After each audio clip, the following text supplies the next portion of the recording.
Hello বন্ধুরা, আসসালামু আলাইকুম। তো আমরা পদার্থবিজ্ঞান প্রথম পত্রের সলিউশন নিয়ে এসেছি।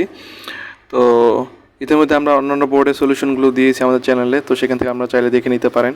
তো আমরা দেখি পদার্থবিজ্ঞান প্রথমে 1 নম্বর যে প্রশ্নটা, সেটা হচ্ছে তাত্ত্বিকভাবে গ্যাসের আয়তন শূন্য হয় কোন তাপমাত্রায়। তো এটা সবাই জানেন যে -273 ডিগ্রি সেলসিয়াস তাপমাত্রায় অথবা 0 কেলভিন তাপমাত্রায়। তো এটা সবারই জানা আছে।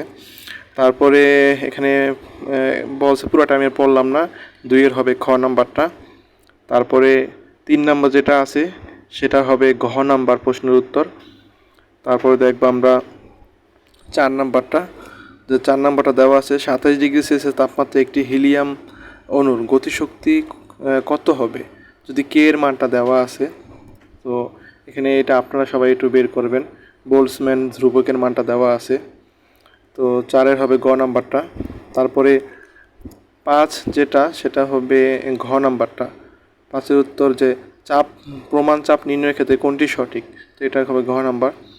তো শক্তির মাত্রা, আসলে এটা খুবই একটা ইম্পর্টেন্ট, এটা দেখি ম্যাক্সিমাম পরীক্ষায় আসে, 19-এও আসে। এবার আমরা যখন ইন্টারের পরীক্ষা দিয়েছিলাম তখন দেখি আমাদের সময় এটা আসছিল, অনেক পরীক্ষায় আসে।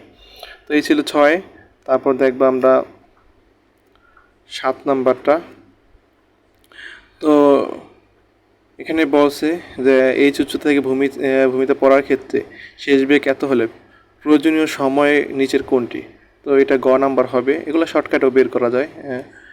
আর এখানে 8-এর গ হবে, এগুলো আর বললাম না, এগুলো বোঝার কিছু নাই। তারপরে বাস্তবে সকল পদার্থের সিগমা এর মান ক্ষেত্রে কোনটি সঠিক, তো এটা ঘ নাম্বার হবে। তারপরে 10-এর হবে কোনো বিন্দু বা অক্ষের সাপেক্ষে কোনো বলের ভ্রামককে কি বলে, অবশ্যই টর্ক বলে। তো তারপরে বলছে যে অভিকর্ষ ত্বরণ জি এর তারতম্যর ক্ষেত্রে কোনটির কোনো ভূমিকা নেই। তো পৃথিবী আকারের ভূমিকা আছে। তারপরে সূর্যের চারদিকে পৃথিবীর ঘূর্ণন, এটার কোনো কি নেই, ভূমিকা নেই, তাহলে 11 খ। তারপরে 12 যেটা আমাদের, 12-র হবে খ নাম্বারটা। তারপর দেখবো আমরা 13-র গ নাম্বারটা হবে, 13-র ঘ নাম্বারটা হবে ঘ। তারপরে 14-র ঘ নাম্বারটা হবে। তারপরে 15